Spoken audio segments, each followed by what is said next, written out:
신이야 완전 신이야. 예. 저도 노래를 불렀었는데 안 쓰길래 그냥 안 쓴 줄 알았더니 이 시점에서 딱 썼군요. 네, 여러분 지금 2023년 MBC 라디오 설 특별 생방송 신장식의 뉴사이킥 함께하고 계시고요. 지금 장성철, 신인규, 장윤선, 헬마, 임경민 작가 이렇게 네 분 함께 잔소리 대잔치 하고 있습니다. 세 번째 잔소리입니다. 민주당 빼놓을 수 없죠. 자, 지금 민주당에 어떤 잔소리를 해야 될까? 야당다운가? 야당으로 제대로 하고 있냐? 지금 뭐 윤석열 대통령에 대한 비판이 막 굉장히 강한 비판과 비토가 있어요, 분명히. 그럼에도 불구하고 야당 지지율이 이 국정 지지율이 낮은 만큼 대통령이 그러니까 반사이익이 없지 않나 하는 생각이 들거든요. 어떻게 보셨어요? 장 기자님 먼저 말씀 주실까요? 저는 반사이익이 없을 뿐만 아니라 존재감도 제대로 보여주지 못하는 야당이다. 그러니까 폭독한 비판이 필요한 정당이다라는 생각이 좀 듭니다. 무슨 얘기냐면 야당이 됐잖아요. 그러니까 왜 야당이 됐는지, 왜 정권을 내주게 되었는지에 대한 정말 통렬한 반성과 뭐 이런 게 좀 있었어야 되는데 그게 별로 없었던 것 같고요. 첫 번째. 네. 그리고 두 번째는 당대표의 사법 리스크를 계속 뭐 주장을 하고 있지만 그 문제는 어쨌든 개인적 차원에서 변호인단하고 해결할 문제이고 당은 어쨌든 민생이라든가 경제라든가 뭐 외교안보라든가 뭐 등등 뭐 사회정책 등등 다뤄야 될 이슈가 굉장히 많은데 네. 이른바 어쨌든 정책 대안을 내는 그런 능력이 매우 부족하다. 그러니까 유능하지 못하다. 수권 능력이 있는 유능한 대안정당으로서의 자기 모습을 전혀 보여주지 못하고 있다. 이런 비판을 피하기가 어렵고 네. 과거에 김대중 대통령 시절에는 민주당이 중산층과 서민의 정당이었어요. 네. 근데 최근에 민주당의 내용을 보면 중상층과 고학력 자들의 정당이 아니냐 이런 비판도 가능할 정도로 노란봉투법 하나 해결을 못하고 있거든요. 그러니까 네. 최소한 민생 현안, 최소한 노동 현안 뭐 이런 것들을 하나도 해결하지 못하고 말은 많이 하는데 말의 네. 성찬이 있지만 행동으로 보여주는 것은 하나도 없다. 근데 그것은 지난번 탄핵연대, 개혁연대 때 일정 정도 실현을 했었어야 되는 이슈들인데 네. 이 이슈들을 하나도 해결하지 못한 가운데 온 거예요. 그러니까 개혁 의제는 많이 늘어났는데 된 게 없다. 그러니까 국민들 입장에서는 굉장히 허무한 정당이 돼버렸다. 이런 비판을. 자, 이런 얘기도 있어요. 미래와 과거 선택님은 언론이 도와주질 않는다. 언론이 이재명 소위 사법 리스크 수사 이것만 부각하지 뭘 민주당이 하는 거를 전혀 뭐 보도도 제대로 안 하고 있는 거 아니냐라고 하는 이런 댓글도 있습니다. 어떻게 보세요? 근데 뭐 저는 사실 이제 그 언론 지형이라는 게 2002년에 노무현 전 대통령 시절부터 해서 크게 바뀐 적이 별로 없기 때문에 그거는 그냥 디폴트다. 그렇죠. 이제 그거를 당연히 이제 깔아놓고 거기서 전략적인 어떤 선택을 할 거냐 이게 야당이 가져가야 되는 자세라고 일단 기본적으로 생각을 하고요. 그리고 이제 장윤선 기자님 말씀하신 것처럼 기회가 있었는데 그 기회를 어떻게 활용할지가 좀 문제였던 것 같아요. 예를 들면 제가 이제 어디 방송 나가면 늘 얘기했던 게 지난해 하반기 때 이재명 대표가 이 소위 이제 전국 순회 이제 민생 탐방을 했습니다. 충청권에서부터 시작해가지고 쭉 한 바퀴 돌았는데 그때 그런 기회를 잘 살려서 정책적 대처점으로서의 이제 야당 그리고 야당 대표 이재명이 어떤 그 새로운 면모 이런 거를 윤석열 대통령하고 대비시킬 수 있다면 대선 구도를 다시 재현하는 것도 가능하다. 뭐 이런 평가를 했었는데 결과적으로 보면 충청권의 시장 가서도 지금 탄압받고 있다. 수사 때문에 힘들다. 지켜줘야 된다. 영남권의 시장에 가서도 또 똑같은 얘기하고 수도권에 와서 똑같은 얘기. 그러니까 말하자면 그 기회를 여론의 주목을 받는 그 기회를 당에서 사법적인 어떤 부분에 대해서 호소하는 데에만 주로 이제 소모시켜버린 측면이 있어요. 네네. 그러다 보니까 대한정당으로서의 새로운 면모를 보여주는데 실패했던 거 아닌가. 민주당에서 이제 그런 전략적인 미스들이 몇 개가 이제 겹쳐 있었습니다. 지난 뭐 예선 전국도 그렇고 네. 국정조사 전국도 그렇고요. 그런 부분들을 좀 반성을 해봐야 된다고 봅니다. 예, 우리 잔소리 좀 해주세요. 예, 신인규 저는 뭐 변호사. 진짜 언론 탓하는 거는 이제 국민들께서 들으시기에 좀 동의가 안 될 것 같아요. 왜냐하면 지금 소위 말하는 진보 진영의 유튜브도 얼마나 그 강한 스피커들이 많습니까? 그럼에도 불구하고 계속 언론 지형 얘기하는 거는 저는 의미가 크게 없다. 이건 뭐 보수, 진보 번갈아 가면서 하는 얘기고요. 저는 그 이재명 리스크를 불인정하고 있거든요. 그러니까 지금 이재명 리스크를 저희가 이제 야당일 때부터도 계속 얘기를 했는데 민주당 입장에서는 이재명 리스크 그런 거 없다. 그리고 지금도 국민의힘이 이렇게 못하는데 근데도 막 30% 후반대가 나오고 민주당이 30% 초반대가 나오거든요. 그러니까 이런 걸 보면은 도대체 설명이 안 되는 겁니다. 그래서 저는 이재명 대표가 당선됐을 때도 77%를 얻었는데 컨벤션 효과 하나 없었거든요. 그 지금도 반사이익조차도 흡수를 못 하고 있다라는 것은 이제는 이재명 리스크를 인정을 해야 전 민주당이 이제 살 길이 보인다고 보고요.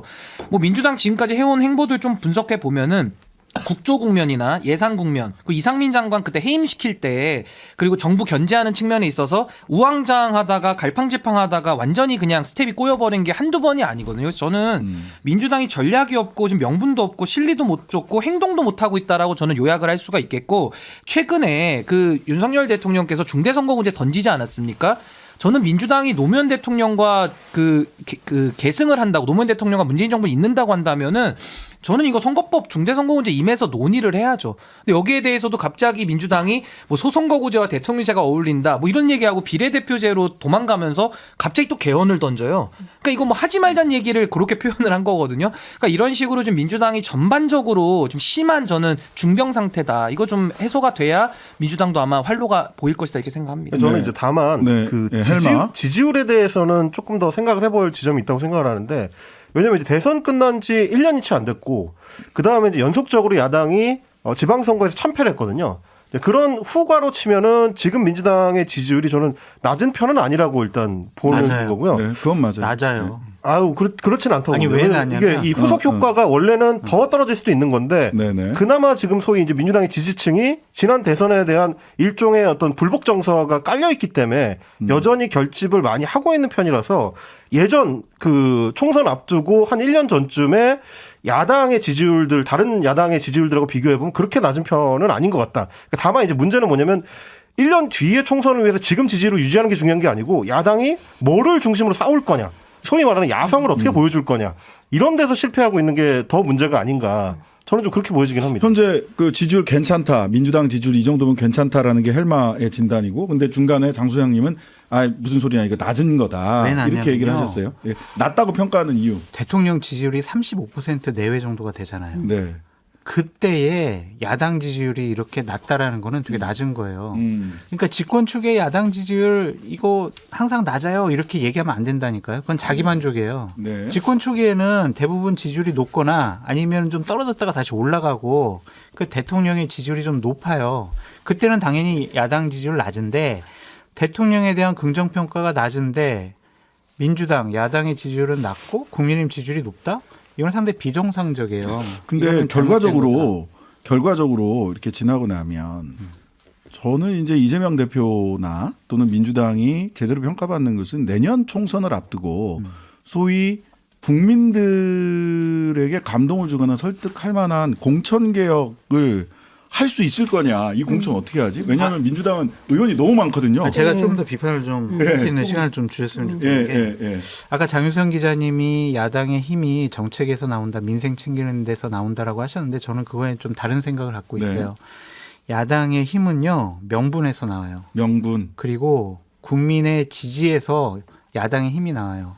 야당은 아무리 정책 잘해도 민생 잘 챙겨도 야당이 뭘 하겠어? 그거예요.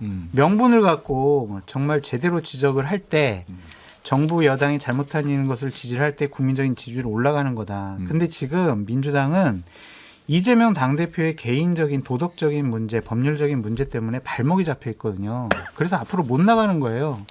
지지자분들은 계속 옹호를 하죠. 뭐가 잘못이야. 의혹밖에 안 나왔잖아. 혐의밖에 안 나왔잖아. 뭐 명백한 증거라도 하나라도 있어?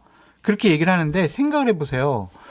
이렇게 해방 이후에 야당 지도자 중에 이렇게 도덕적이고 법률적인 사법적인 리스크가 많은 분이 있었나?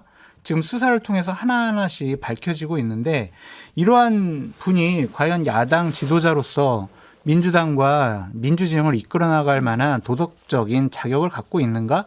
라는 부분에 대해서는 심각하게 생각을 해보셨으면 좋겠어요. 제가 이런 말하면 또 댓글에 장성철 저 XX는 나가나 막 뭐 엄청납니다. 그럴 텐데 자기들끼리 환호하면은 선거 못 이긴다니까요. 네, 엄청납니다. 국민의힘에도 얘기를 하는데 근데 이제 민주당은 잠깐만 조금만 더 할게요. 마무리해 주세요. 해방구가 돼서는 안 돼요. 그러니까 우리가 이재명을 지키고 민주당을 지키기 위해서 억지 주장을 하면은요, 무당층과 중도층은 아휴, 그래 너희들끼리 해봐라 이런다니까요.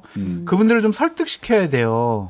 그러니까 그런 부분 없이 그냥 자신들의 고집과 신념 이런 것만 갖고는 국민의 지지를 회복 못합니다. 네. 민주당 의원들 중에도 장기자님. 저렇게 말씀하시는 분들이 계세요. 그러니까 네. 무슨 얘기냐면 야당은 뭘 해도 할 게 없다.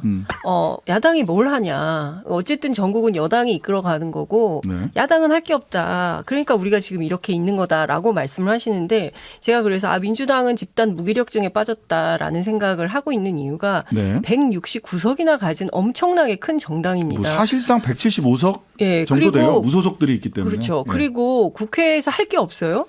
할 게 엄청나게 많죠.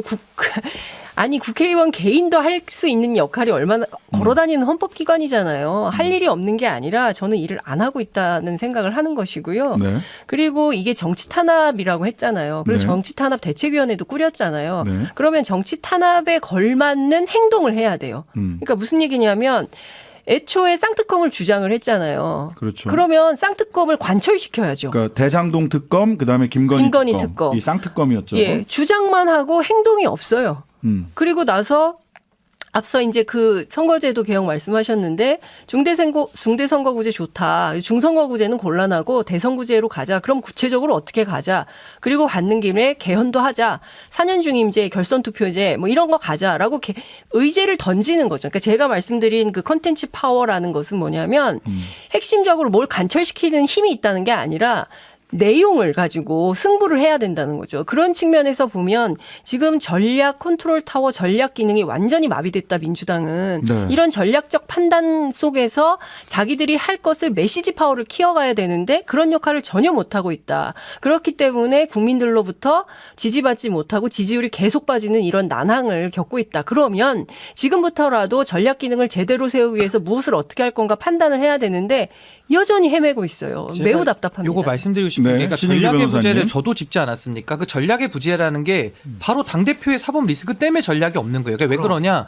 당대표가 있고 지금 정무조정실장 구속돼 있잖아요. 그러니까 당대표실이 지금 제가 뭐 가보진 않았지만 거의 지금 뭐 아무것도 할 수 없는 상태일 거라고 저는 봐요. 그러니까 저는 지금 이재명 대표가 누구의 조력을 받는지도 상당히 궁금하고 그러니까 당연히 전략이 없을 수밖에 없다라는 것이고 또 하나는 아까 그 지지율 관련해서 저도 한 말씀만 보태자면은 대선 이후에 사실상 지선까지 연달아 패배하지 않았습니까? 그 총선까지도 지금 전망이 어두운 상황인데 이게 지금 사실은 대통령 지지율이 30%대밖에 안 되는 이런 집권 1년 차도 신기하지만은 이 나머지 지금 60, 70%의 반대 여론을 민주당이 지금 못 받아먹고 있다라는 게 지금 저희도 물론 민주당을 좀 도와주려는 생각은 아니지만 이게 지금 현실이라는 거를 알려드리는 것이고 네. 세 번째는 이 민주당이 항상 그 얘기를 해요. 이거 그럼 이재명 말고 누가 대표를 하냐. 대안부재론이거든요.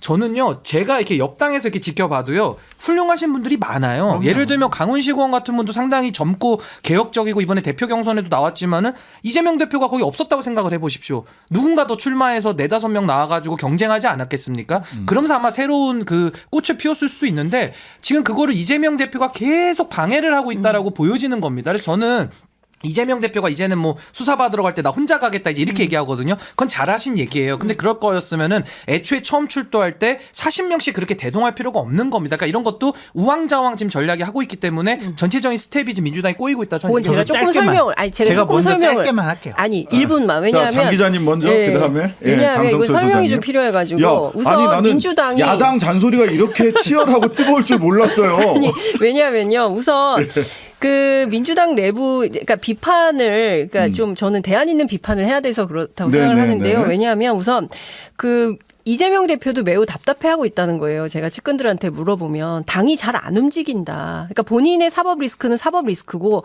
당은 당의 일을 해야 되고 이걸 끊임없이 주문을 하고 있는데 실제로 당이 잘 안 움직인다. 왜 이러냐. 불만이 많다는 거예요. 그래서 본인 입장에서도 본인 때문에 문제라고 생각을 안 하는 거고 실제로 전반적으로 당의 전략 기능이 잘 안 돌아가고 있어서 이걸 어떻게 해결할지에 대한 고민이 있다는 것이고요. 그리고 두 번째 드리고 싶은 말씀은 그 강훈식 의원 등 소위 얘기하는 97세대의 도전에 대해서 처음에 굉장히 찬성을 하고 박수를 많이 받았는데 이게 잘 안 됐던 이유는 586들한테 점심 먹으면서 도장을 또 찍었어요. 이런 방식으로 하고 그랬죠. 메시지가 엉망이었어요. 그러니까 97세대라는 세대적인 동질성 이외에 본인들이 왜 지금 세대의 정치를 해야 되는지에 대한 구체적인 설명이 잘 안 됐어요. 그렇기 때문에 잘 지지를 못 받았다 이런 말씀을 드리고 네, 장 싶습니다. 소장님. 당이 안 움직인다고요? 당의 전략 기능이 마비돼가지고 뭐 제대로 된 기능을 못 한다고요? 당 대표 탓이에요.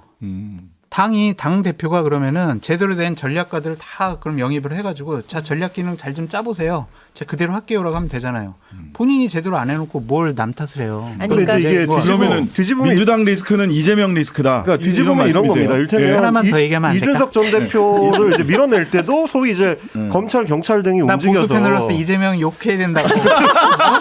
똑같은 상황이 벌어졌을 때 어떻게 볼 거냐 하는 거예요. 그러니까 말하자면 국민이나 혹은 당원들이 선택한 당 대표에 대해서 밀어내는 방식을 선택할 때 지금 이제 이준석 대표에게 했던 것처럼 일단 사법적으로 걸고 사법적 리스크가 있으니 물러나라. 이렇게 하는 것과 이재명 대표도 사실은 사법적 리스크가 있으니 물러나라. 똑같은 방식이거든요. 어떻게 보면. 근데 그게 이제 유죄를 통해서 입증되지 않은 상태에서 당원이나 국민의 선택을 뒤집어서 야당 대표를 밀어낼 거냐 혹은 여당 대표를 밀어낼 거냐 이런 부분에 대한 어떤 고려도 이제 필요하다는 그 거죠. 말은 국민의힘이 당원들이 당대표 뽑아야지라는 얘기랑 똑같아요.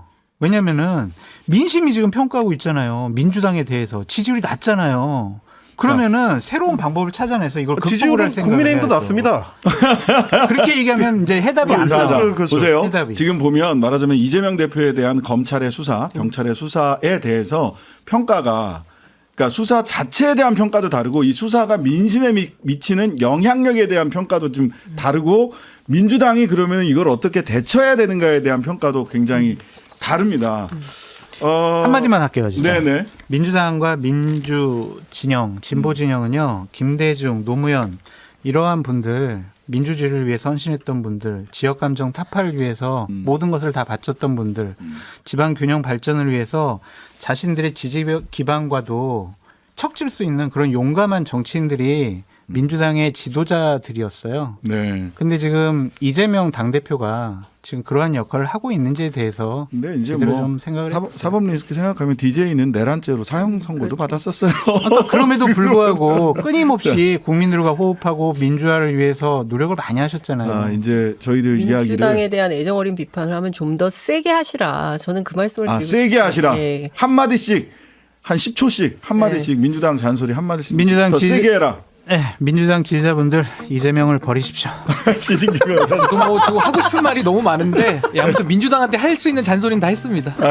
야당이 더 잘해야 여당도 잘합니다. 네. 네, 더 세게 해라라는 장윤선 기자의 잔소리도 좀 눈여겨 들어주셨으면 좋겠습니다. 설 특집을 함께한 뉴스아이킥 특집 오늘 여기까지 하겠습니다. 장성철, 장윤선, 신인규, 헬마우스, 임경민 작가 네 분 감사합니다. 감사합니다. 네, 모두들 새해 복 많이 받으세요.